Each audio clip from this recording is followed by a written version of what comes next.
Olá, pessoal! Vamos começar mais um episódio do Open Mind Talks. Aqui nós conversamos com diretores e presidentes de grandes empresas contando a sua história. E hoje o convidado é diferente, o convidado está trazendo um assunto diferente. Nós convidamos o Dr. Aézio Magalhães, que é responsável pela cardiologia da Clínica Vita, que é um braço do Fleury, e ele vai falar sobre esporte e saúde. Esporte e saúde, que é um tema importantíssimo para você ter uma vida longeva e produtiva. Você executivo, você profissional, tem que manter esse equilíbrio. E hoje nós convidamos aqui o Dr. Aézio Magalhães para poder bater um papo. Então se liga aí que está começando mais um episódio do Open Mind Talks. Open Mind Talks com Lúcio Júnior.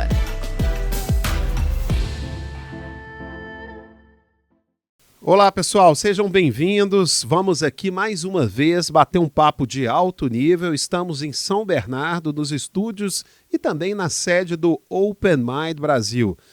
Talvez você ainda não me conheça, eu sou o Lúcio Júnior, eu sou CEO do Open Mind Brasil e a gente já está aqui numa jornada de quase 3 anos conduzindo esse podcast.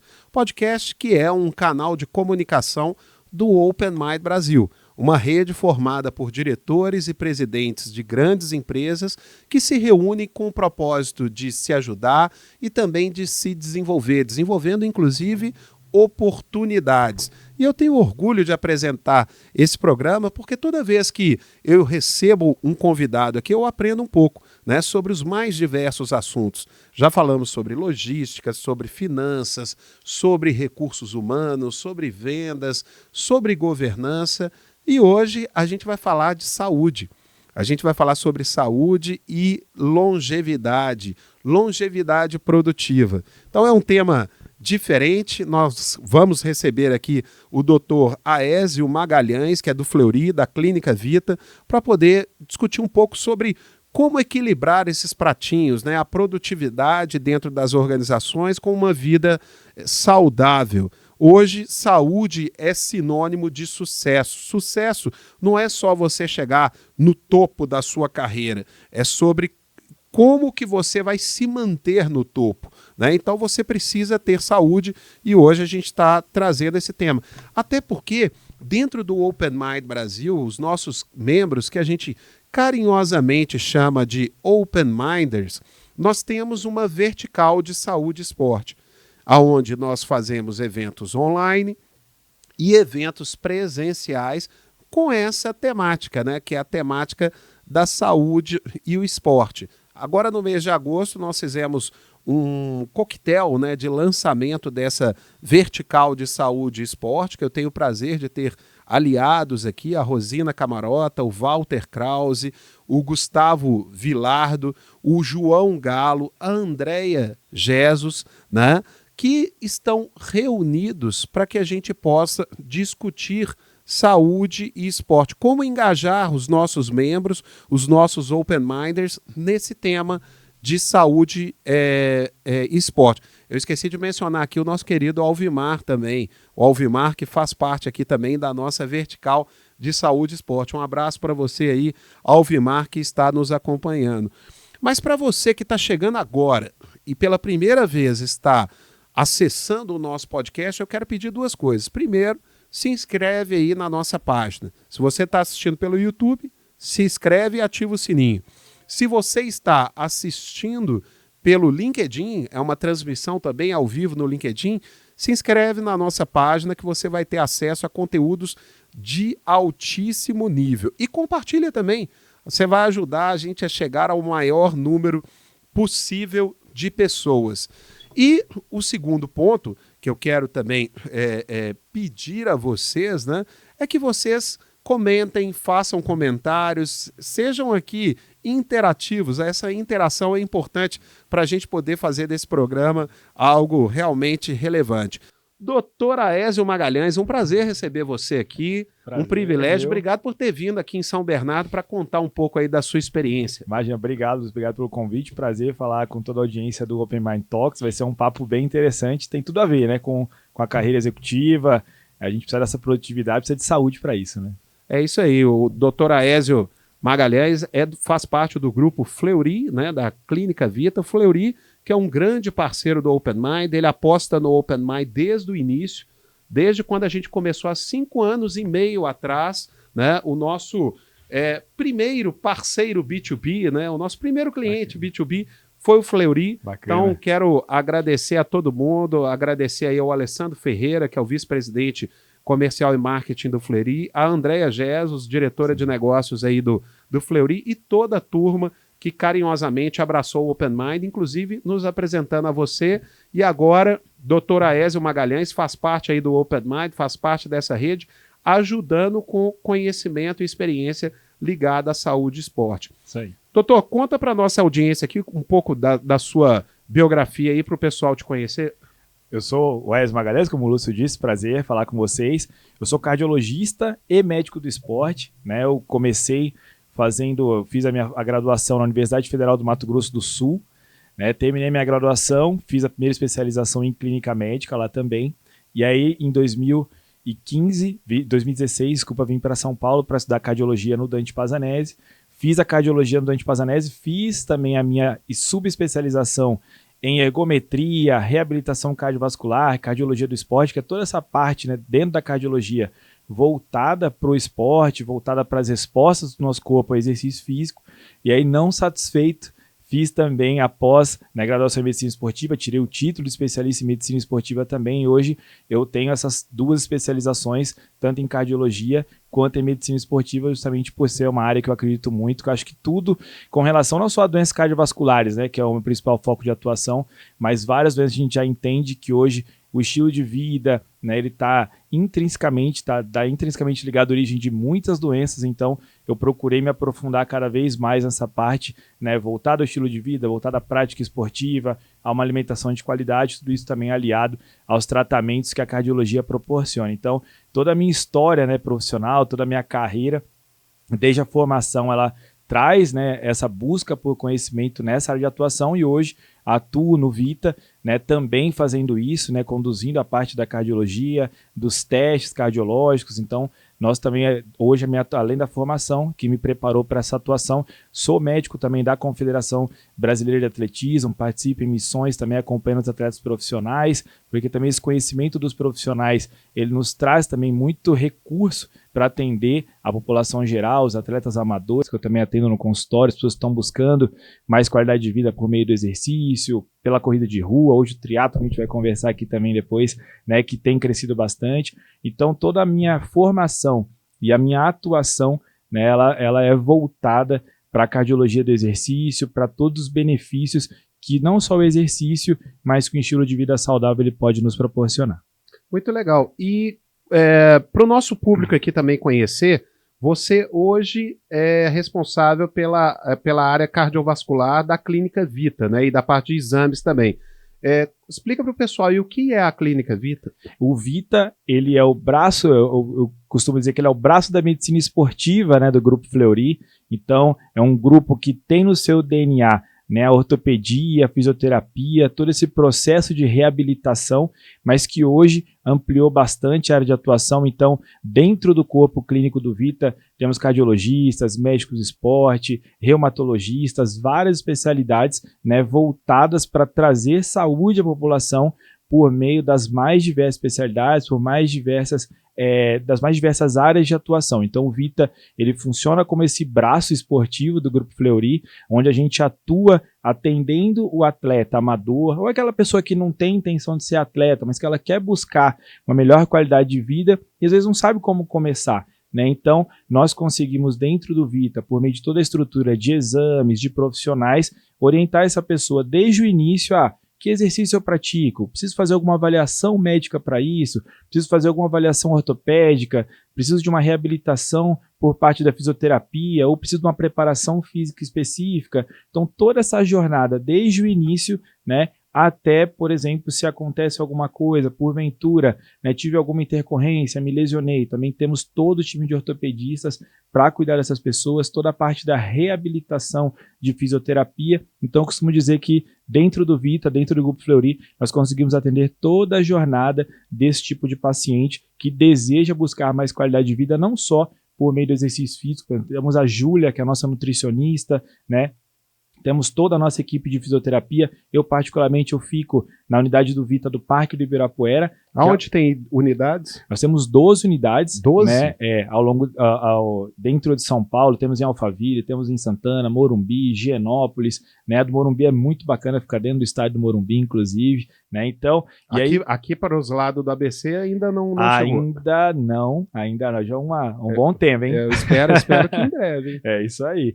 Então, e dentro da unidade que eu atuo, que é a unidade Parque do Ibirapuera, é uma unidade que a gente até nomeia, né, como a unidade de performance esportiva, porque dentro da unidade temos toda a parte, além da avaliação cardiológica, a equipe de fisioterapia. Então lá nós conseguimos fazer a análise biomecânica da corrida, que você vai correr, filmado por câmeras, onde a nossa equipe, a Karina, que coordena o laboratório da biomecânica, junto com o Ivan e toda a equipe de fisioterapeutas, consegue avaliar o seu gesto de corrida e propor ali ajustes, né, mecânicos, fortalecimento de grupos musculares específicos, por exemplo, para que a sua corrida ela seja cada vez mais eficiente e te afaste de lesão. E vocês, nesse caso, como a unidade é do Ibirapuera, do parque, sim, vocês usam o ambiente ali que já é de esporte para trazer essa turma, então. Inclusive, assim, nós possuímos ali ações, né, dentro do parque, temos o nosso rooftop também, onde conversamos também com essa população, com alguns alunos, com alguns pacientes, atletas. Então, para que a gente consiga fornecer todo esse suporte, né? Então, além do suporte, temos, como eu te falei, temos a Júlia, que faz a parte da nutrição. Então, a intenção não só é que na unidade Parque do Ibirapuera, de fato, nós temos todos esses recursos no mesmo local, mas a rede toda do Vita, ela tem como DNA fornecer esse suporte para aquela pessoa que está buscando mudança, está buscando mais qualidade de vida por meio da atividade física e dos demais componentes de estilo de vida saudável. Essa pessoa ela consegue, de fato, encontrar todos esses recursos nas unidades. E eu quero trazer aqui, aproveitar o nosso episódio aqui do podcast, para trazer em primeira mão e anunciar aqui para os membros do Open Mind que no dia 15 de novembro, sábado, é feriado, né? E nós vamos fazer a primeira caminhada do Open Mind Brasil. No dia 15 de novembro, lá na Clínica Vita, às 7 horas da manhã, nós vamos receber os membros do Open Mind no rooftop da Clínica Vita, um espaço maravilhoso para que a gente possa fazer uma sessão de alongamentos, um café da manhã e começar uma caminhada ao redor do Ibirapuera, dentro do Ibirapuera. Vamos dar uma volta no Ibirapuera com diretores e presidentes de grandes empresas. É um momento da gente falar de saúde, praticar a saúde e o esporte, mas também de fazer networking, né? Então, a Clínica Vita está preparando para nós lá uma grande recepção num lugar maravilhoso com um café da manhã. Então vai ser um momento muito legal. Obrigado pelo convite, doutora Essa. Imagino, vai ser um prazer receber vocês lá. Eu costumo brincar que é o skin the game, né? Então a gente fala de exercício físico, a gente faz atividade física, exercício. Sou corredor também, né? Toda a nossa equipe também do Vita, dos profissionais também, eles têm algum tipo de familiaridade com a prática esportiva, todos praticam também alguma atividade física, então fica mais fácil. Eu costumo brincar que, no meu caso, é um papo de corredor para corredor, e essas atividades externas, né, elas são muito ricas, porque muitas das vezes a pessoa, por estar ali num ambiente mais relaxado, num ambiente, né, o consultório muitas vezes ele faz com que a pessoa fique um pouco mais ansiosa, às vezes até ela acaba esquecendo de falar alguma coisa que ela queria falar em consulta, entra no consultório e esquece.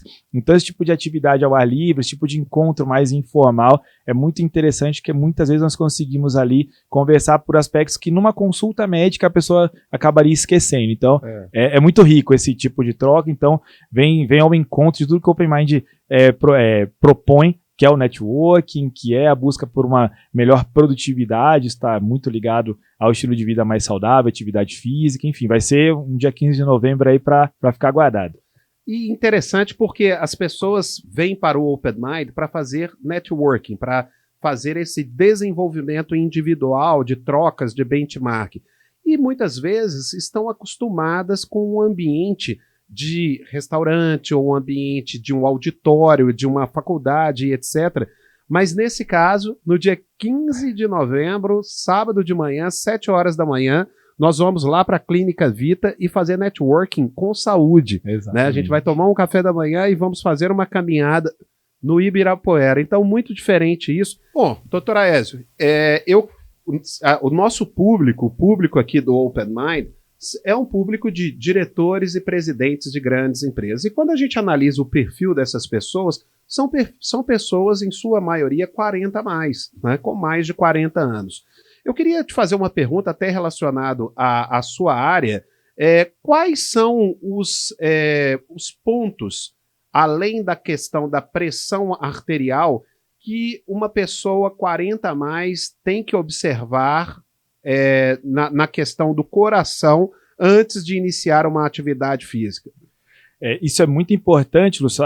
São vários aspectos, mas trazendo para o lado da doença cardiovascular, as questões cardiovasculares, a pressão arterial, sem dúvida, mas também outras questões que muitas das vezes a gente precisa medir para saber. Então, o nível de colesterol sanguíneo, o nível de triglicerídeos sanguíneos, a glicose, obviamente, sanguínea, ácido úrico. Então, tem vários aspectos, né, que a gente identifica, né, numa coleta de exame laboratorial, numa coleta de sangue, que são importantes para isso, e outros aspectos também, como, por exemplo, sobrepeso, obesidade. Então, tem outras questões que são importantes para a gente identificar. Isso falando da questão de patologia, das patologias mais comuns, né, associadas a doenças cardiovasculares. Mas também algo muito importante que eu sempre trago é a questão das lesões, né? Muito do que a gente conversa, né, com os pacientes ali acima dos 40 anos, você já não tem muitas vezes a mesma estrutura ósseo-muscular. Então, a musculatura ela já não é mais a mesma, né? Tendões, articulações já não são mais os mesmos. Então, a gente tem que ter muito cuidado para iniciar a prática esportiva, para quem nunca inicia, para quem ainda busca iniciar, ou para quem busca manter. É algo que a gente tem que ficar muito atento à questão das lesões. Então, ter uma intensidade programada de atividade física, um descanso adequado, e aí na questão do descanso, por exemplo, entra o sono. Então, são vários aspectos, né, que a gente tem que avaliar, tanto do ponto de vista de patologias, que é o que você trouxe, a pressão alta, o diabetes, colesterol, sobrepeso, obesidade, mas também questões que não estão intimamente ligadas a patologias, mas são tão importantes quanto. E aí, no público 40 a mais, eu destaco duas, que são sono e a prevenção de lesões por meio de você desenvolver um corpo forte. Então, fazer musculação, ter todo um cuidado também dessa parte osteomuscular para que você possa ter longevidade no esporte. Como o executivo ele tem uma rotina muito intensa de viagens, de hotel, de reuniões estressantes, né? O que você recomendaria para essa pessoa que muitas vezes está viajando, está no hotel, está numa rotina intensa, com o estresse do dia a dia, para cuidar da saúde cardiovascular? O importante, as viagens elas trazem muitas dificuldades, principalmente com relação à alimentação, né? Então, eu sempre recomendo aos meus pacientes que busquem, né, ter ali a famosa maletinha ali, a marmitinha, né, que a gente costuma dizer, para que você tenha uma fruta sempre à mão, ou mesmo um suplemento proteico, né, para que você também não fique refém apenas de fast foods ou de salgadinhos. Então, com relação à viagem, essa parte da alimentação ela é muito importante, né? Então, eu sempre recomendo para que o paciente ele traga castanhas, por exemplo, né, nuts. Então, isso são estratégias que você tendo ali, eles têm, né, eles não estragam, né, de maneira tão rápida, por exemplo, castanhas em si. Enfim, o suplemento proteico, um whey protein, hoje em dia os whey proteins têm sachês, né, que aí a validade ela é grande. Então, um sachêzinho que você abre, você dilui ali em 200 ml de água, por exemplo, e toma, e já vai te ajudar para que você fuja um pouco, né, dessas alimentações que a gente sabe, em aeroporto, né, em locais ali você não tem às vezes a disponibilidade, né, de uma alimentação mais saudável. Frutas também são um importante aliado, né, nessa questão da vida mais corrida, e sempre buscando pelo menos o horário. Lógico, a gente sabe que são muitas reuniões, é uma rotina mais corrida, né, do executivo, mas a partir do momento que ele chega no hotel, né, ou chega naquele local para descansar, essa questão da higiene do sono é muito importante, né, para que você deixe o celular de lado, pelo menos ali por 30 minutos, 1 hora antes de dormir, para que você busque um local mais calmo, mais tranquilo. Então, você buscando ali cuidar um pouquinho mais da alimentação, e com essas alimentações que cabem numa mochila, não precisa andar às vezes com uma bag separada, uma mochila, você já consegue colocar, né, esse tipo de suplemento, né, esse tipo de estratégia ali para você utilizar, e a higiene do sono. Então, você conseguindo garantir isso, você já está melhorando, né, reduzindo um pouco os danos dessa questão. Muitas vezes a pessoa viaja para outro país, onde a alimentação ela é muito diferente, então esse tipo de estratégia também ela te ajuda. Doutor Aézio, você acredita que fora da academia você é possível manter o corpo em forma, de forma eficiente? Quais as atividades rápidas pode estar aí na lista de executivos ou de pessoas que têm pouco tempo? Para utilizar as escadas já é uma excelente estratégia, né? Então, você fazer o exercício na escada do hotel, na escada ali de onde você estiver, já é uma estratégia. E exercícios simples, como, por exemplo, a prancha, né, dentro do hotel. A prancha é um exercício isométrico, né, onde você deita, apoia os cotovelos, né, estica o corpo, apoia os cotovelos, os pés e fica parado por 20, 30 segundos para trabalhar a isometria, trabalhar um pouco essa contração muscular. Já é uma excelente estratégia. Você fazer alguns exercícios de levantar e sentar de uma cadeira, por exemplo, e você pode ir incrementando os graus de dificuldade. Por exemplo, quando você usa os braços para se levantar, você tem um grau de dificuldade menor. Quando você coloca aqui, por exemplo, os braços, né, cruzados sobre o tronco e faz esse movimento de sentar e levantar, já envolve mais só membros inferiores, então você vai ver que vai trabalhar um pouco mais as pernas. Então todas são estratégias para que o paciente ele se mantenha ativo, mesmo em um ambiente onde pareça não ser muito amigável. Então exercícios que você faça utilizando o próprio corpo, sem dúvida são exercícios muito interessantes. O apoio, né, tem lugar que chama de apoio, tem região do Brasil que chama de flexão, né? Então também é uma excelente estratégia para você trabalhar. Então, para você diminuir, você não tem uma intimidade com o movimento, né? Nunca fiz apoio. Por exemplo, o apoio mais fácil, você apoia os joelhos no chão. E aí você vai trabalhar apenas... Você chama de apoio a flexão? A flexão. Porque em regiões do país tem nome diferente. Tem. Né? Na região centro-oeste o pessoal costuma chamar de apoio. Então, falando para os nossos amigos aí do Brasil todo... No Nordeste também é apoio. Isso. Já em Minas Gerais, aqui eu acho que é flexão. No Rio de Janeiro também é flexão, exatamente. Então, uma forma de você deixar a flexão mais fácil é você apoiar os joelhos no chão. E aí você vai trabalhar os braços, membros superiores, né? Abaixando e subindo, mas com os joelhos apoiados no chão e fica mais fácil. Quero deixar o exercício mais difícil. É só você esticar as pernas e aí de fato você vai trabalhar mais a região mais os membros superiores, a região do peitoral. Então, há muitas estratégias. Mas dá para o cara ficar no shape, fazendo flexão e abdominal, por exemplo? Olha, dependendo da intensidade, dependendo da frequência, sim. Inclusive, né, hoje a gente tem a retomada, a gente está vendo cada vez mais pessoas falando sobre a calistenia, né? O que é a calistenia? A calistenia é uma série de exercícios, surgiu no meio militar, né? Há um tempo, 50, 60, mais anos atrás aí, onde as pessoas elas utilizam essencialmente o peso do próprio corpo, né? Então você tem a barra, né? Você tem o apoio, flexão, você tem alguns exercícios onde você vai apoiar os braços no chão e você vai trazer as pernas, que a gente chama de mountain climbing, né? Que é como se você estivesse escalando uma montanha. Então você apoia as mãos no chão e com os pés também apoiados no chão, você traz uma perna à frente, depois traz outra perna à frente, como se estivesse subindo uma escada, só que apoiado no chão. Exatamente. Então você tem hoje, de fato, muitos exercícios... Chama mountain climb. Isso, mountain climb, como se você estivesse escalando mesmo. Você pegar uma cadeira, se apoiar numa cadeira e também fazer esse tipo de movimento com as pernas, também trabalha muito abdominal. Dá para fazer uma paralela também. Dá para fazer o banco, o tríceps, em um banco mesmo. Se a cama ali tiver alguma superfície mais rígida, você consegue. De fato, você consegue gerar um tônus muscular, né? Lógico. E aí associado a uma boa alimentação, associado a uma boa frequência disso, mas sem dúvida a calistenia, que é esse tipo de exercício mais voltado, né, a utilizar o próprio peso do corpo, ele consegue sim tonificar músculos. Eu tenho um primo meu que ele deve estar beirando uns 60 anos hoje, né? E ele nunca frequentou academia, e se você vê o físico dele, você vai achar que ele, além de frequentar a academia, usa anabolizante, mas ele nunca frequentou academia e só faz flexão abdominal, corrida e barra. Exato. É isso que ele faz a vida inteira. Isso ele deve fazer há pelo menos 40 anos. Exato, porque a questão de tonificar o músculo, né, ela está muito relacionada ao percentual de gordura também.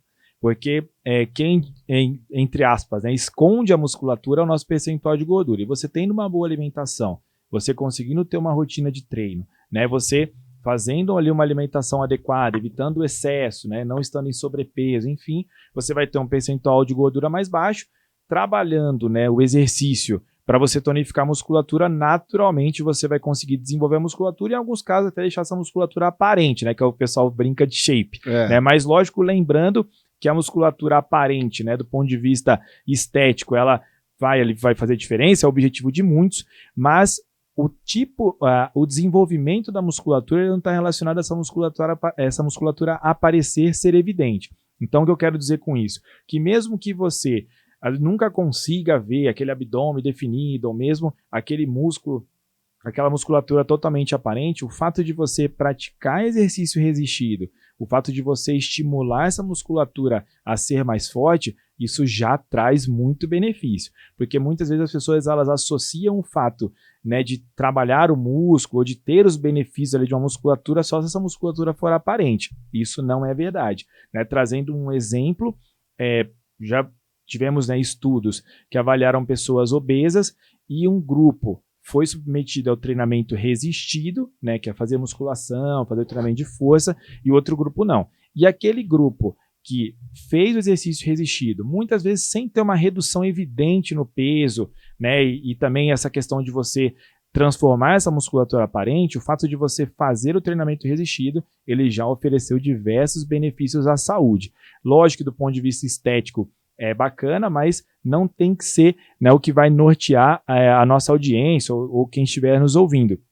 O fato de você trabalhar essa musculatura por meio de exercícios resistidos, e aí, como o seu primo, por meio só do peso do corpo, ou numa musculação com peso de anilhas, né, peso de barras, ou outro tipo de peso, hoje nós temos os bands, né, que são faixas elásticas, que também oferecem resistência, ou enfim, você vencendo alguma resistência, você vai estimular que essa musculatura seja desenvolvida, seja hipertrofiada. E com isso, você já vai experimentar os diversos benefícios da manutenção da massa magra, que a gente fala, da manutenção da massa muscular. É isso aí. Open Minders, nós estamos aqui hoje com o Dr. Aézio Magalhães, que é responsável pela Clínica Vita do Grupo Fleury, né? Ele é responsável pela parte de cardiologia e de exames da Clínica Vita. O Grupo Fleury, que é um parceiro do Open Mind.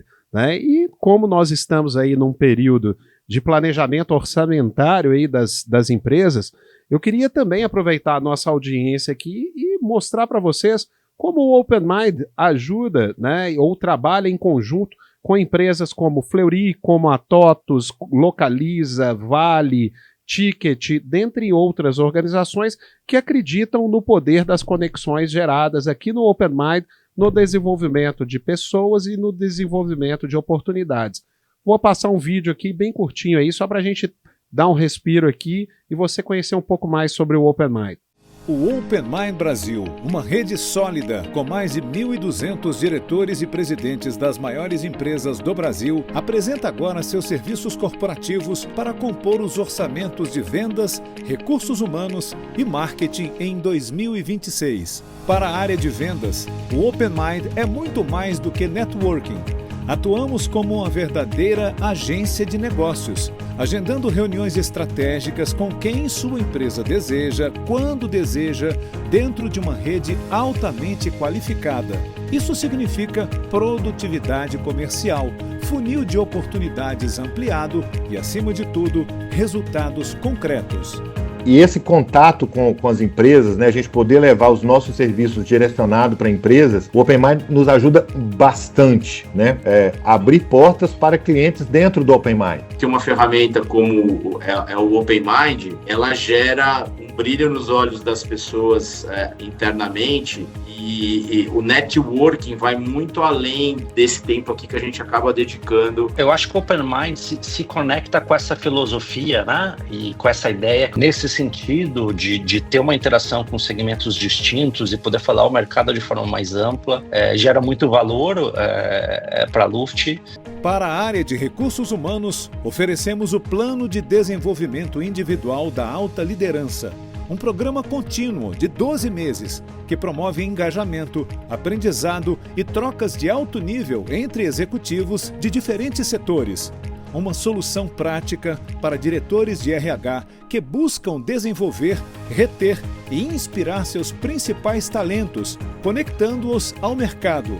E tem alguns investimentos de longo prazo que a gente não deixa de fazer. Primeiro é em gente, a gente não deixa de investir em ter os melhores talentos, nos treinamentos. O Open Mind, por exemplo, aqui para a Cinti, eu coloquei 8 executivos do Open Mind, no Open Mind, porque relacionamento e networking faz parte do nosso planejamento aqui. Um diferencial enorme, inclusive, nós colocamos isso como um benefício para os executivos que nós contratamos. A gente já colocou como uma ação padrão dentro do PDI a Open Mind. A gente consegue ter trocas e ampliar o olhar e ter aprendizados muito interessantes a partir de experiências de outros segmentos. A gente teve isso já comprovado com o grupo que está participando hoje. Cada vez mais para baixo da organização.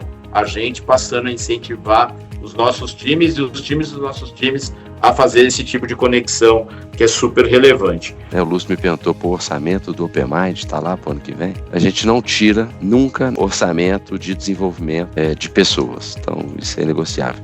E para a área de marketing, o Open Mind abre espaço para exposição de marca em um calendário exclusivo de mais de 30 eventos anuais, entre almoços estratégicos, painéis e fóruns temáticos. São oportunidades únicas para posicionar sua empresa diante dos maiores decisores do Brasil, associando sua marca a conteúdos de alto nível e fortalecendo sua autoridade no mercado. Open Mind Brasil, soluções corporativas que transformam orçamentos em resultados reais. Uma rede que conecta, inspira e gera valor para vendas, pessoas e marketing. Doutor Aézio, para as pessoas com 40, 50 anos, qual é a importância, qual é o impacto da questão do sono, né, para essas pessoas? Como o sono pode impactar na saúde cardiovascular de pessoas com 40, 50 anos? E quais são as micromudanças que elas devem ficar atentas e perceber também em relação a isso? O sono ele é um ponto importantíssimo da saúde das pessoas. Estamos falando cada vez mais de sono nos últimos anos, isso é muito bom, porque não tínhamos, né, tanto conhecimento a respeito do sono ruim, né, ou de uma má qualidade do sono, como sendo origem de muitas doenças, inclusive doenças cardiovasculares.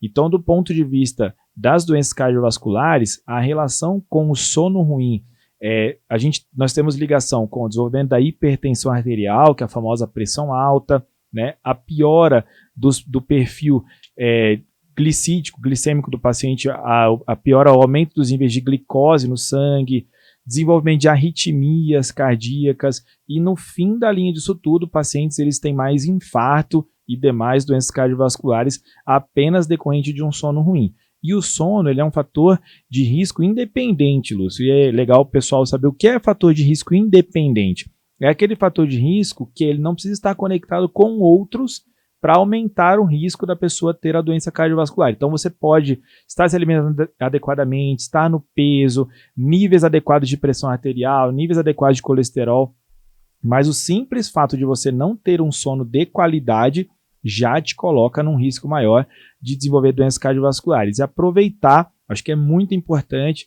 as pessoas ainda não conhecem muito bem, que é a apneia do sono. O que é a apneia do sono? É o ronco, né? Então, a apneia do sono ela está na origem de múltiplos distúrbios do sono, mas muitas das vezes a pessoa não sabe que tem apneia, porque ninguém fala para ela, por exemplo, que ela ronca, ou ela não tem a ciência que ela ronca. Então, se você ronca, ou se você conhece alguém que ronca, busque atendimento, busque fazer um exame no consultório. Eu faço um exame chamado polissonografia, que é um exame para avaliar justamente a qualidade do sono e avaliar se essa pessoa ela faz episódios de apneia. O que é isso? São episódios onde ela fica sem respirar durante o sono. E esses episódios dela não conseguir respirar faz com que o organismo libere uma descarga de adrenalina, onde você vai ter aumento da pressão arterial, aumento da frequência cardíaca, predispondo a arritmias. Você não consegue entrar nas fases mais profundas do sono, que são as fases mais ligadas ao descanso, à recuperação dos tecidos, à recuperação dos níveis hormonais. Então, esses microdespertares, que a pessoa muitas vezes não percebe, mas que eu vou descobrir, por exemplo, no exame de polissonografia, eles são a chave para um sono ruim e também para todas as doenças, as questões de saúde ligadas a isso. Então, muito importante, se você ronca ou conhece alguém que ronca, busque fazer uma avaliação, busque fazer uma polissonografia, porque a apneia do sono ela tem tratamento. E muitas das vezes ela é uma questão negligenciada, né? Se o paciente não vai no médico especialista em sono, né, num pneumologista ou no otorrinolaringologista, que são especialidades ali que cuidam mais dessas condições no dia a dia, se eles passam algum outro especialista que não pergunta sobre o sono, ela nunca vai saber. E muitas vezes ela vai ficar, né, vai se defrontar com essas questões do sono, mas em idades mais avançadas ou no pior dos mundos, aí, no pior dos casos, já tendo algum agravo de saúde, já tendo uma pressão mais alta, tendo uma arritmia ou em casos mais graves até mesmo infarto agudo do miocárdio. Né? O estresse mata. Sem dúvida nenhuma. Isso a gente já sabia. E nas empresas, né, a gente trabalhando no dia a dia nas empresas, é muito comum você ver, às vezes, o estresse crônico.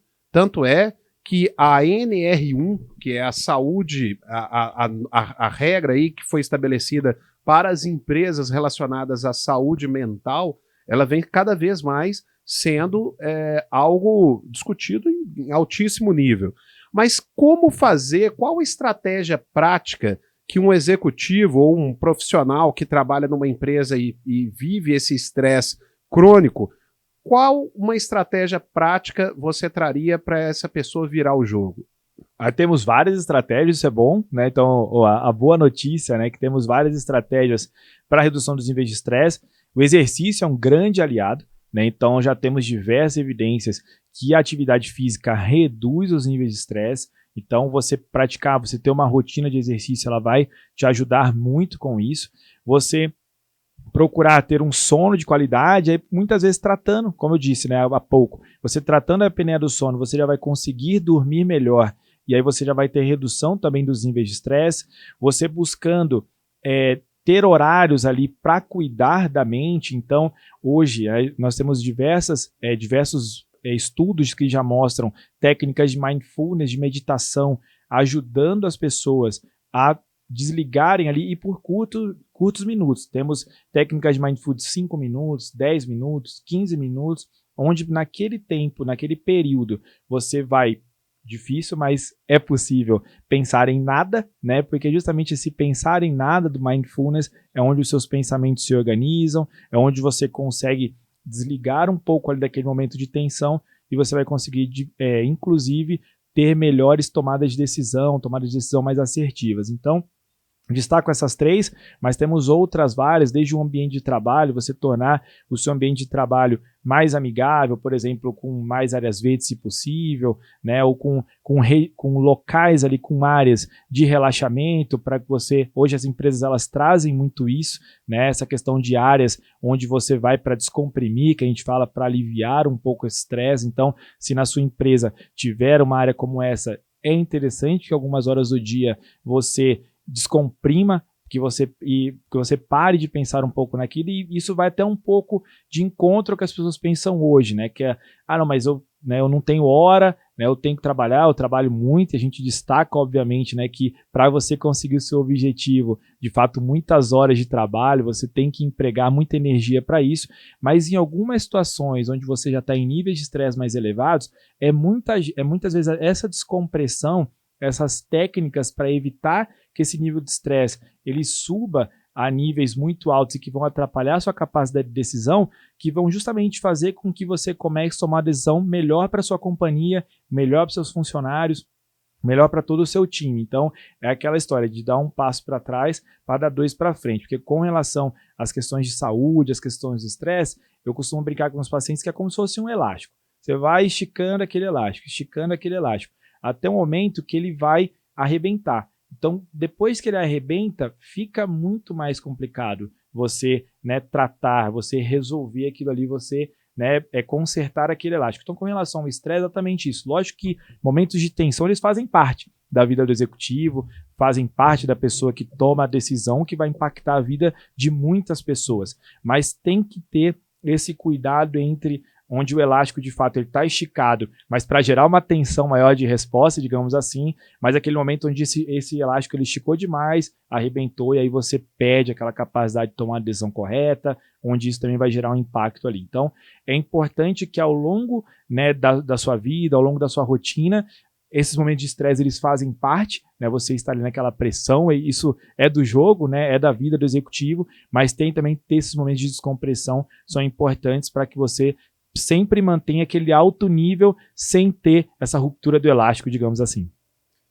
O exame ergométrico é um pesadelo Né, para quem está sedentário, né? Saber que vai fazer o exame ergométrico, que vai subir na esteira e vai correr e vai ficar inclinado, a pessoa já fala, nossa, eu tenho que fazer aquilo, né? Eu, inclusive, fiz o meu check-up no Fleury semana passada. Para mim, graças a Deus, não foi um pesadelo, porque eu faço atividade regularmente. E o resultado também, eu fiquei feliz, porque deu ali que eu estou com um bom nível de capacidade, né, para poder fazer atividade física.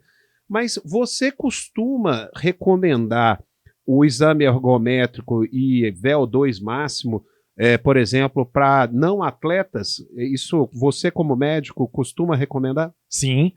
O teste ergométrico ele é uma ferramenta indispensável na avaliação cardiovascular. Por quê? Porque quando nós falamos de exercício físico e quando nós falamos das complicações relacionadas ao exercício físico, na grande maioria das vezes, é uma doença cardiovascular oculta que gerou, né, um evento mais grave durante a prática esportiva. Então é importante que, para aquelas pessoas, sobretudo a partir dos 35, 40 anos, que desejam iniciar atividade física ou desejam manter um nível, né, de atividade física, que elas façam o teste ergométrico anualmente, porque muitas vezes em um ano, condições ali que não geravam manifestação, elas passam a gerar. E até fazendo um paralelo ao que você disse, falando para a nossa audiência do Open Mind, o executivo, muitas vezes, ele trabalha com dados, né? Todo executivo trabalha com dados, muitas vezes, né, contrata ali consultorias, inclusive para trazer os dados da companhia. Com saúde não é diferente. Precisamos muitas vezes dos dados, muitas vezes não, sempre precisamos dos dados, porque são os dados que nos guiam em busca das melhorias, né? Porque tem um mito, o pessoal fala, não vou no médico, quando eu vou no médico eu descubro as coisas, vou no médico para descobrir. Não é isso, né? A questão de você ir no médico e fazer avaliações é justamente para identificarmos situações que possam gerar risco, mas também o contrário, como no seu caso, você foi e ficou feliz, por quê? Porque tem um dado ali que te reforça a se manter ativo, né? Então, isso é muito importante, é algo que eu queria destacar aqui, Lúcio, para a sua audiência, que busque dados da sua saúde, assim como você busca dados, né, em outros aspectos da sua vida, dentro da sua companhia, na saúde não é diferente, são os dados que guiam você e guiam a sua equipe, seu médico, seu nutricionista, seu preparador físico, para que você evolua naquilo que você deseja. Quero correr um Ironman. Não, quero ser mais ativo, quero perder peso, enfim. São os dados que nos guiam nessa busca. Então, isso que você trouxe é muito importante. O ergométrico é mais uma ferramenta que nos gera dados. Teve arritmia durante o exercício físico? Não. Como é que foi o comportamento da pressão arterial? Como foi o comportamento da capacidade física? Ele ficou quantos minutos na esteira? Né? Então, tudo isso são dados que a gente consegue gerar e consegue, de fato, identificar as condições de saúde atuais e propor ali as melhorias, ou, como no seu caso, né, falar, é isso aqui, vamos buscar agora novos objetivos, ou vamos buscar novas metas a partir daqui que já está bom, mas sempre a gente consegue ali incrementar uma coisa ou outra. O cara que não faz um check-up morre sem saber. Exato. Né? E muitas pessoas, eles acabam adiando isso, né? Sabe que tem que fazer um check-up todo ano, mas vão adiando e não sabe como está a sua saúde. Quais as consequências de uma pessoa, por exemplo, adiar ou não fazer um checklist cardiovascular? No pior dos casos, é a mortalidade, né, cardiovascular, infelizmente eventos graves que podem ocorrer, mas antes disso nós vamos ter por exemplo, podemos ter piora dos níveis da pressão arterial, porque se aquele paciente ele tem uma hipertensão arterial não tratada, durante o exercício físico, essa pressão ela vai aumentar, né? Ela vai subir, e isso pode gerar agravos também no sistema cardiovascular dele. Então, vamos ter também incremento, por exemplo, do risco de lesões. Se eu não estou fazendo uma atividade, se eu não estou vendo, por exemplo, a frequência cardíaca durante o exercício, ela é um fator, ela é um dado para mim que mede intensidade. Então, se você fez uma atividade física e o seu coração acelerou demais durante aquela atividade, é sinal que aquele exercício que você fez ele foi muito intenso. Qual o máximo do batimento cardíaco? Não tem um máximo, mas nós temos uma conta prática que é 220 menos a idade. Então, você tem 40 anos. Então, faço 220 menos a idade. Em tese, a minha frequência cardíaca máxima é 180. E a pressão? A pressão, ela em geral, níveis acima de 220, né, por 120, que é o 22 por 12 durante o exercício, já são níveis mais elevados que a gente tem que avaliar, tá? Mas é difícil isso acontecer. De um ergométrico a gente vai conseguir avaliar isso, mas de fato, níveis ali acima de 220, 230 já são níveis que chamam mais atenção. O meu no pico do exame chegou a 17. Isso, o que é assim, uma regra prática, né? Foi 17 em geral, por 13. 12. Provavelmente foi mais baixo. Porque assim, a pressão ela é 12 por 8, né? Isso. Então, o 12 é a pressão sistólica que a gente fala, que é a pressão quando o coração contrai. Então, ele joga sangue no sistema e a gente vai ter essa pressão mais alta, esse 12, 13, 14, que é a sistólica.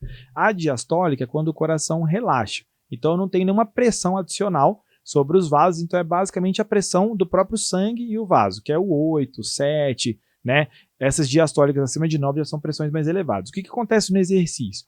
No exercício, em geral, a sua pressão sistólica, que está relacionada à contratilidade cardíaca, ela vai aumentar, porque durante o exercício seu coração está batendo mais rápido, está batendo mais forte. Então, o que eu vou ter?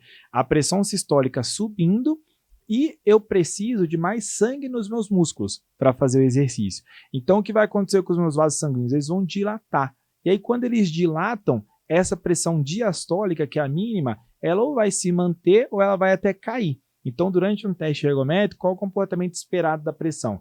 Que essa pressão sistólica ela aumente e que a pressão diastólica se mantenha ou até mesmo caia. Então, por exemplo, 12 por 8, 13 por 8, 14 por 8, 15 por 8, 16 por 8, 17 por 8 durante todo o exercício. Então, esse é o esperado do comportamento da pressão arterial. E em quanto tempo que você para a atividade física, o seu batimento tem que voltar a níveis normais e a sua pressão também? Em quanto tempo? Esse retorno dentro de 1 hora, ele é o esperado, né, que aconteça esse retorno, mas nos primeiros 5 a 15 minutos já vamos ter um retorno rápido. Isso é até indicativo de uma saúde cardiovascular.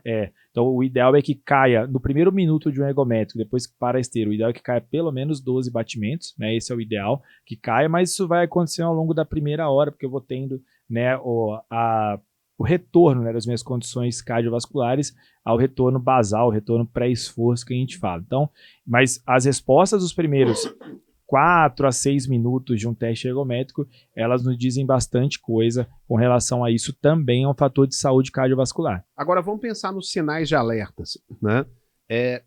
Qual é uma pressão preocupante que, se a pessoa tem um aparelhinho dentro de casa e fez uma medição, ela tem que correr não para um médico, mas para um pronto-socorro? Níveis assim, a pressão arterial, né? O que é hipertensão arterial? Acima de 14 por 9 para cima já são níveis de hipertensão, para você sair correndo uma emergência hipertensiva. São níveis acima de 18, 19 por 10 por 11, já são níveis onde você tem que buscar ajuda, só que aqui a gente sempre faz o alerta. Muitas vezes eu tenho situações que são o que a gente chama de situações gatilho. Por exemplo, dores, se o paciente está com dor ou se ele está numa situação de muito estresse, essa pressão ela pode subir. Mas, idealmente, se você não tem o conhecimento prévio de como é a sua pressão e você identificou, né, uma pressão nesse nível, aí você tem que buscar atendimento com rapidez. Então, se você identificou essa pressão mais alta, mas está com uma dor muito forte, passou por um estresse muito grande, em tese é até um atenuante, digamos assim, porque é esperado que em descargas, né, situações de estresse, essa pressão aumente. Mas se você identificou isso absolutamente em repouso, aí não, você tem que procurar ajuda. Você falou do atenuante, né? A pessoa está com alguma sei lá, quebrou uma perna, a pressão subiu e etc. É um atenuante, mas qual seria um agravante de você, por exemplo, percebeu na sua casa que a pressão subiu, e qual um sintoma agregado a isso seria mais preocupante ainda? Dor no peito, né? A dor no peito é a dor anginosa que a gente fala, que é uma dor em pressão, é como se tivesse alguém pisando aqui no seu peito, né? Uma dor em pressão na região central do tórax, essa dor caminhando, né, para um ombro, para o outro, região do pescoço, para as costas, uma dor tipo opressiva que piore com o estresse ou piore com o esforço físico e que melhore ao repouso. Tá? Então, se você tiver essa dor no peito, que a gente chama de angina, né? Se você tiver a dor no peito com essas características, então uma dor tipo opressiva, que piora o esforço ao estresse e que melhora o repouso, isso é um sinal de alerta. Dor de cabeça muito forte, com sintomas visuais, então turvação visual, vista embaçada, isso também é um sinal agravante, e falta de ar. Então, se tiver uma falta de ar desproporcional, estou parado e estou com dificuldade para respirar. Isso também é um sinal agravante, para que o paciente procure uma ajuda com mais urgência. Você nesses casos, né, de a pessoa sentiu esses sintomas, o mais indicado é ela pegar um carro e ir para a emergência ou ligar para o SAMU? A questão do SAMU ela é mais burocrática, né, porque envolve a remoção, pegar em casa, mas às vezes você não consegue ali esse socorro, muitas vezes porque eles têm uma central de regulação, né, então vão regular as pessoas pelos casos mais graves. É um médico que está ali interpretando. Ouvindo e tudo mais. Se você não tiver nenhum sintomas assim que te incapacitem, né, poxa, não consigo me levantar, não consigo caminhar, você pode, de fato, o ideal é que você não dirija, que você busque ajuda de alguém próximo a te levar a um serviço, mas se de fato você está com uma incapacidade ali de se locomover, ou tem alguma condição mais grave acontecendo, algo que te impossibilite. Eu estou com uma dor de cabeça muito forte que me impossibilita dirigir. Estou com uma dor no peito muito forte que me impossibilita mexer, eu mexo, dói muito. Eu estou com uma falta de ar que não me permite ir até ali o portão da minha casa. Então, de fato, você tem que buscar o SAMU, um serviço móvel de urgência, para te remover, porque você não tem condição. Né? Mas se você não estiver numa situação dessa de mais gravidade, é um sintoma inicial ou é um sintoma que te permite, né, fazer ali pequenos deslocamentos, o ideal é que você busque ajuda por meios próprios, mas de preferência se tiver alguém para dirigir para você, então buscar um aplicativo, né, ou buscar um táxi ou alguma pessoa da sua família, porque muitas vezes aquela condição ela começa ali e pode piorar, se intensificar durante a direção, né, e você ter um acidente de trânsito, alguma coisa nessa que vai piorar tudo, vai tornar tudo ainda mais difícil. Então sempre o ideal é que essa pessoa busque ajuda, mas se não tiver outra condição, obviamente, né, vá sozinho mesmo, mas busque ajuda no serviço. Mas se tiver alguém, né, para levar essa pessoa, sobretudo com esses sintomas que a gente está conversando aqui, sem dúvida é melhor. Dor no peito sempre é associado à questão cardíaca ou pode ser confundida com questões ligadas ao trato gástrico ou algo desse tipo? Principalmente nos dias de hoje, que o estresse gera refluxo, a má alimentação também. Então, dor no peito pode ser confundido com questões do trato gástrico? Pode. Eu sempre brinco com os pacientes que uma coisa é a dor torácica, outra coisa é a dor cardíaca, né? Na região do tórax, como você falou, a gente vai ter o próprio estômago, né? A transição do esôfago com o estômago fica por aqui, então doenças como refluxo, né? Azia, gastrite, esofagite, questões gastrointestinais vão gerar dor, né? Nessa região do tórax. Temos também osso, costelas, pulmões, temos várias estruturas na região do tórax que podem gerar dor também. O importante é você buscar atendimento, você buscar uma avaliação, essa dor com essas características que eu disse, né? A dor anginosa, que é essa dor mais opressiva, que piora o esforço, melhora o repouso. Essa dor é uma dor que de fato fala mais a favor, né, da dor cardíaca, mas se for aquela dor mais tipo queimação, que está muito relacionado com o que você come, paciente que já tem histórico de refluxo, que fez, obviamente, uma avaliação cardiológica e não foi detectado nada. Então, a gente vai caminhando para outras causas. Mas, em vigência de sintomas, sempre é importante você procurar ajuda médica. Mas, de fato, nem toda dor torácica é uma dor cardíaca, mas se houver uma condição, tem que ser tratado. É aquele cara que abusa no final de semana, né, na feijoada, na caipirinha, e aí chega na segunda-feira com refluxo e tá achando que tá tendo um infarto. Exato. Mas, de fato, é importante buscar essa ajuda porque muitas vezes a dor cardíaca, a dor anginosa, ela também pode se manifestar como uma queimação.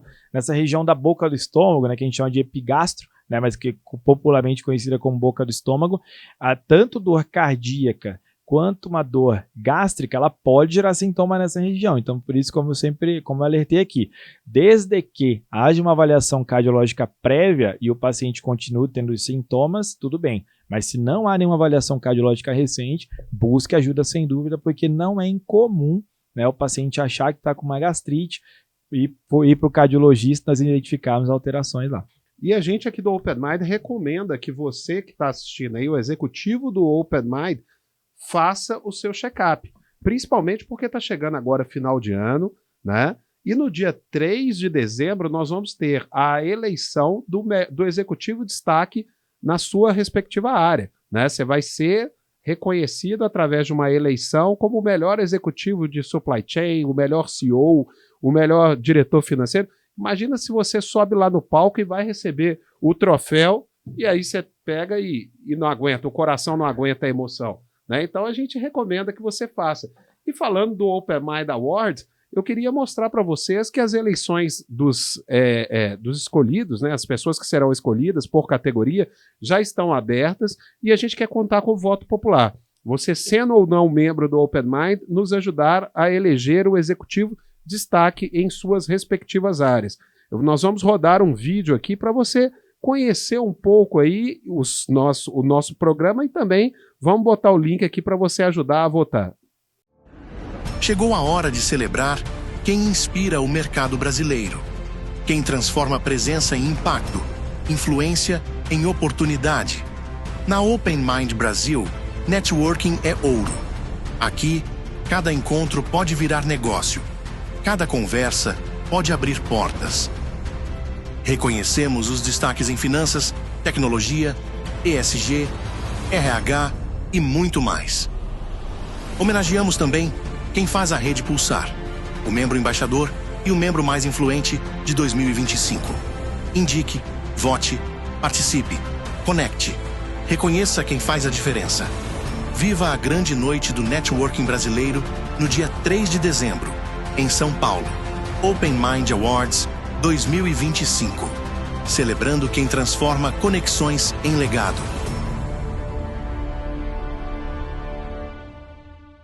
Doutor Aézio, a tecnologia wearable, né, ela vem trazendo aí mais informações, que são os relógios, os smartwatches, né, as pulseiras e os relógios que monitoram frequência cardíaca, alguns monitoram a pressão, a atividade física, a qualidade do sono.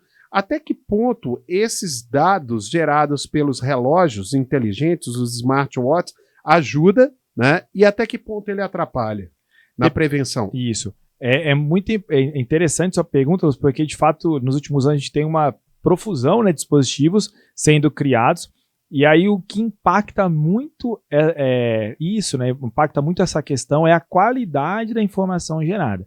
E aí é importante que as pessoas busquem de fato dispositivos de qualidade, né, e aí nós vamos ter marcas no mercado que são mais reconhecidas, marcas mais focadas na questão da avaliação da frequência cardíaca, marcas mais focadas na questão do GPS, que estão dados de altimetria, por exemplo, com mais precisão, aquele paciente que faz, por exemplo, uma trilha, alguma coisa assim. E mesmo outros dispositivos que estão mais focados na questão da qualidade do sono.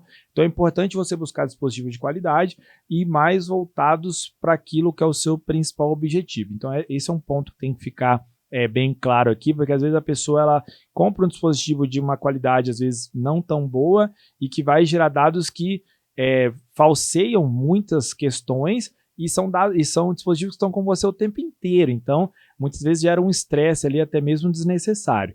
Pensando, por exemplo, nos relógios, para a gente ser mais prático aqui, porque muitas das pessoas usam relógios para dar frequência cardíaca, né? Então, você tem sensores no relógio Fica dando aqueles raiozinhos no braço. Isso, exatamente. Então, o ideal, se você utiliza o relógio, o ideal é que você utilize a cinta cardíaca. Por quê? Porque a cinta cardíaca ela está posicionada aqui em cima do coração, então você consegue ter dados mais precisos de frequência cardíaca. Então, esse é um ponto. Por exemplo, se você avalia só com um relógio aqui no punho, você pode ter um erro na mensuração de até 30%, em alguns casos. E isso vai gerar, às vezes, um estresse necessário. É muito.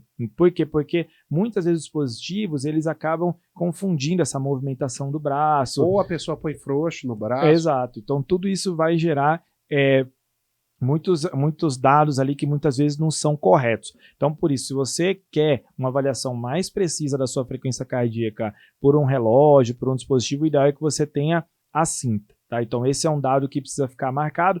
Com relação, por exemplo, ao sono, né? Hoje nós temos muitos dispositivos também que dão informações com relação à qualidade do sono, se você entrou nas fases mais profundas do sono ou não. Isso é muito interessante, porque nós estamos falando aqui, conversamos previamente sobre a importância de você ter um sono de qualidade. Então, sem dúvida, gera dados que podemos utilizar, né, mesmo no consultório, porque foi o que eu falei, a questão do dispositivo, ela tem um benefício que é ficar com o paciente o tempo inteiro. Né? Nenhum dispositivo médico fica com o paciente o tempo inteiro, a não ser em situações muito específicas, mas na grande maioria das vezes você vai lá, faz o seu check-up e volta ano que vem.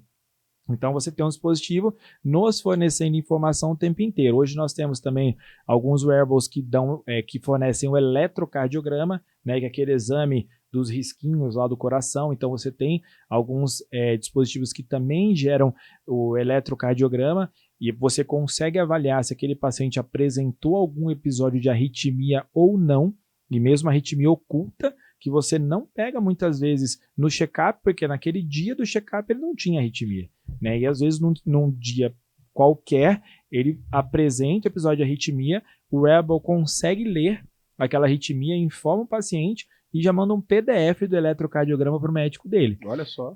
Isso sem dúvida vem para ajudar, só que muitas das vezes é o que eu falo para os pacientes no consultório. Hoje a tecnologia, eu procuro sempre avaliar o copo meio cheio, né? Então, a tecnologia, sem dúvida, ela nos ajuda, né? Mas, de fato, como você disse, muitas vezes gera também informações desnecessárias, que vão criar um nível de ansiedade ali desnecessário também no paciente. E nós, médicos, né, profissionais de saúde como um todo, a gente faz a curadoria dessa informação. É o nosso papel também, falar para o paciente, isso aqui de fato é relevante, não, isso aqui você pode ficar mais tranquilo, mas sem dúvida eu enxergo os wearables como uma evolução na questão do monitoramento em saúde, sem dúvida nenhuma. O que a gente vai ter que avaliar esse dispositivo é de qualidade? Ok. Vamos avaliar a frequência cardíaca, vamos colocar uma cinta, que a gente vai conseguir avaliar com mais qualidade o comportamento da sua frequência cardíaca? Sim.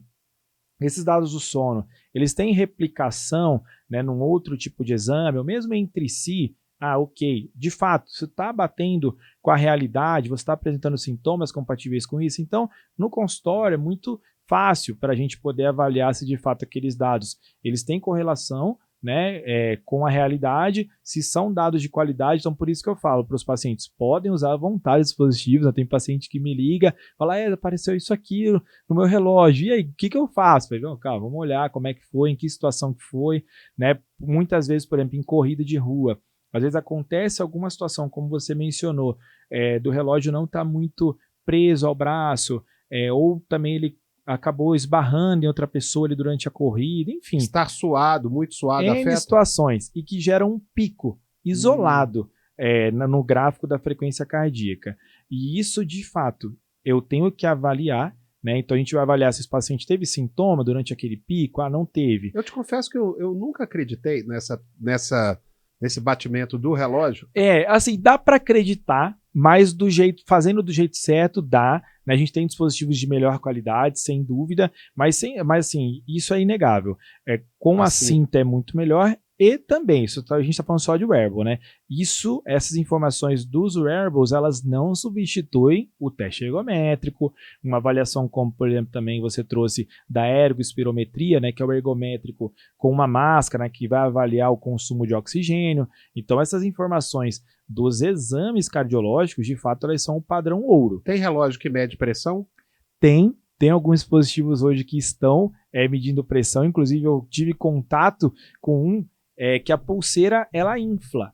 É muito interessante, a pulseira, ela infla, né, e aí ela, como se fosse um esfigmomanômetro mesmo, um aparelho de pressão normal, ela infla e depois ela desinsufla e gera um dado ali de pressão, pelos estudos da empresa, né, são dados precisos, mas no consultório eu não tenho nenhum paciente que utiliza para poder fazer uma correlação mais verdadeira, mas de fato os aparelhos eles vão se incrementando. Aqueles que medem a pressão arterial só com base em feixes ópticos, só com base em feixe de luz, não, aquilo não, mas eu já tenho um dispositivo, por exemplo, você tendo essa tecnologia de você insuflar e desinsuflar a pulseira, aí você já está refinando, porque de fato é isso que a gente faz o esfigmo, né? A gente insufla e desinsufla porque justamente essa diferença de pressão que me diz qual a pressão arterial do paciente, né? Então, essa diferença de pressão do esfigmo, quando ela gera ali um tipo de informação com a pressão, a partir do momento que eu insuflei aqui eu parei de auscultar, por exemplo, né, o barulho do pulso, que eu coloco o esteto aqui para ver, sinal que aquela pressão está igual, a pressão do esfigmo está igual à pressão do paciente. E à medida que eu vou reduzindo a pressão do esfigmo, né, e essa pressão ela fica menor do que a pressão arterial do paciente, é quando eu vou começar a ter fluxo e eu vou conseguir auscultar. Então esse é o mecanismo básico, né, de uma medida de pressão arterial. Então, a partir do momento que eu tenho um dispositivo que já gera esse tipo de informação, eu já estou refinando.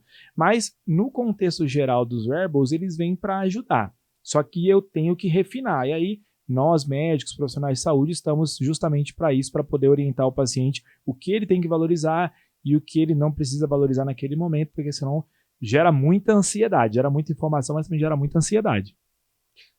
Fazer caminhada é coisa de gente velha, né? Tem muita gente que pensa assim. Não.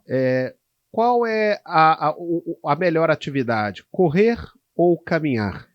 A melhor atividade é aquela que você consegue fazer. Então isso eu quero deixar muito claro aqui para a audiência. Com relação à atividade física, nós não temos a melhor atividade física é esta. Isso não existe, né? O que nós temos é os benefícios do exercício físico, né, que vão ser as adaptações cardiovasculares, adaptações musculares. Não tem essa questão, qual o seu objetivo com a atividade? O meu objetivo é emagrecer. Em tese, correr gasta mais calorias do que caminhar. Esse é um bom ponto. Correr 4 quilômetros e caminhar 4 quilômetros queimam a mesma caloria? Não, na corrida você vai ter a queima tem alguns mitos que falam, mas não.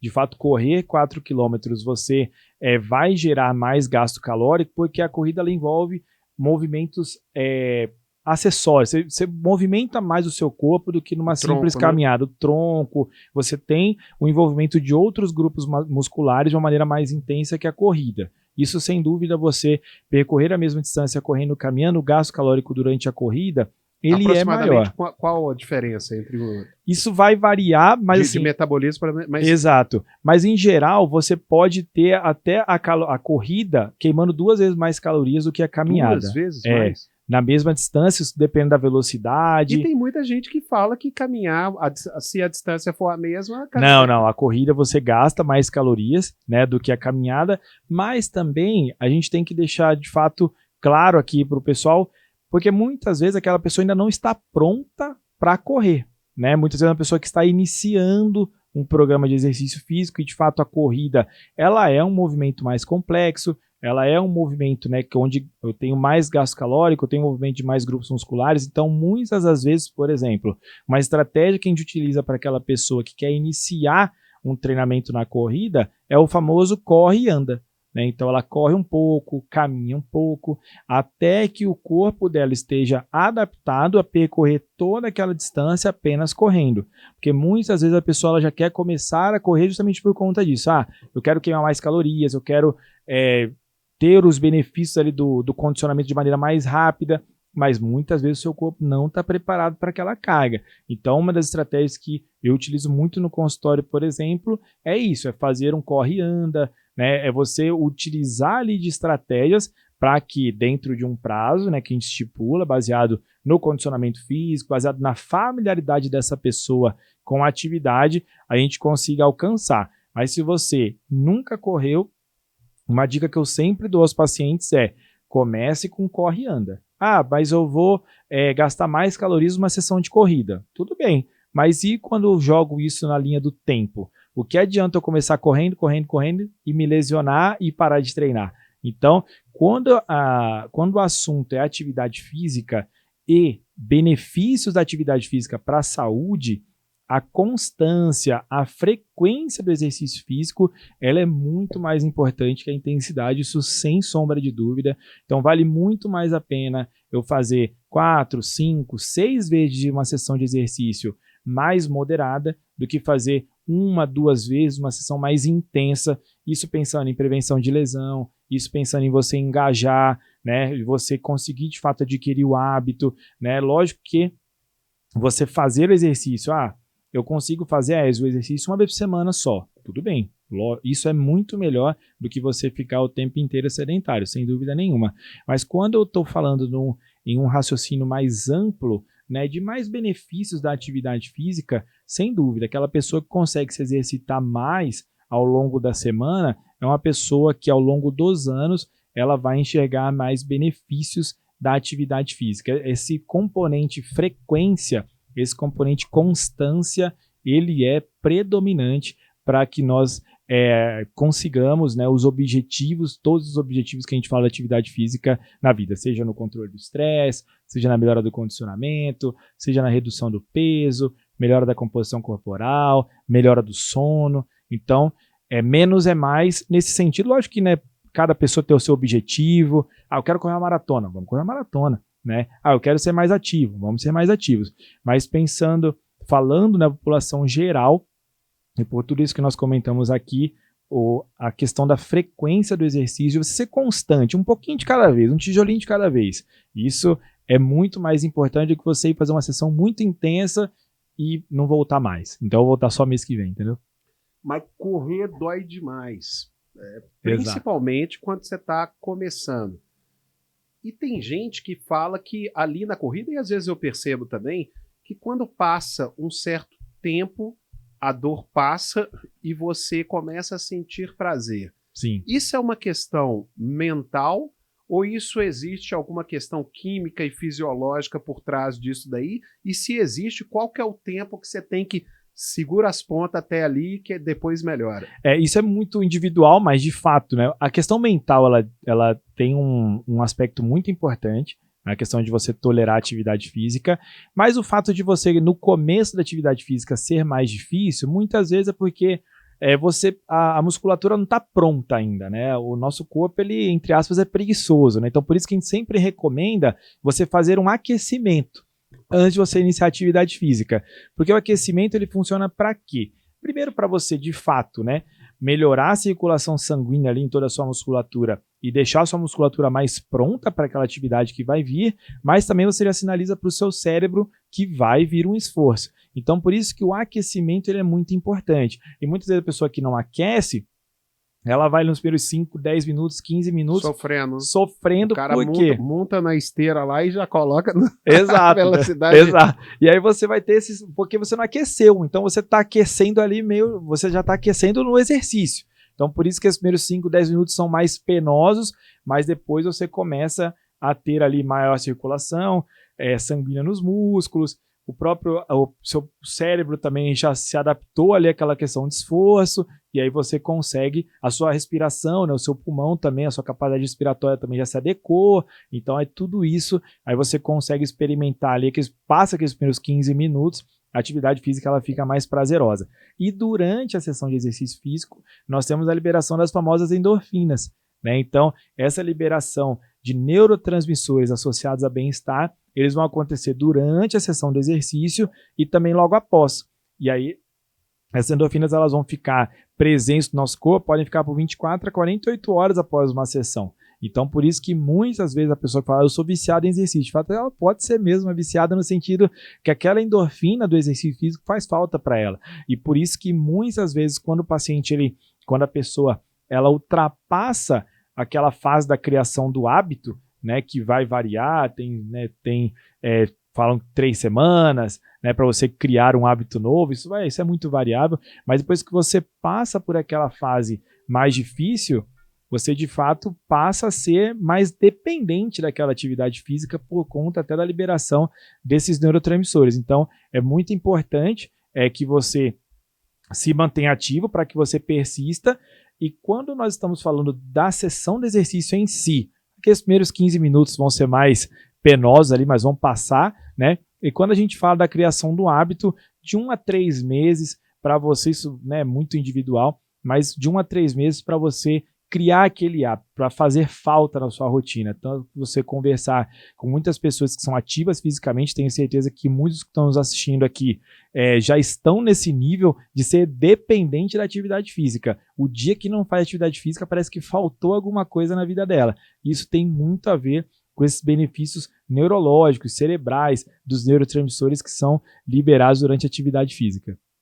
Pergunta de mestre, né? Se você pudesse deixar um hábito para uma pessoa com 45 anos manter o coração em linha pelos próximos 20 anos, qual hábito você deixaria para ele? Essa é difícil, mas assim, o exercício físico, sem dúvida. E falando do exercício, né?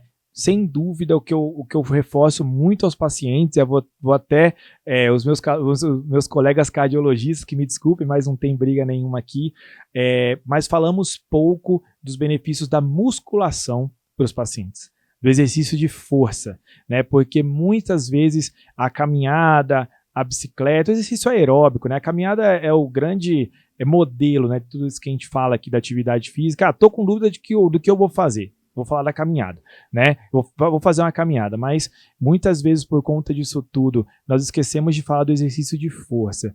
Então, uma dica de ouro para você que está nos assistindo faça treinamento de força, faça musculação. Não precisa ser só aquela musculação de academia, de levantar ferro. Conversamos aqui sobre a calistenia, né, que é o exercício onde a resistência é o próprio corpo.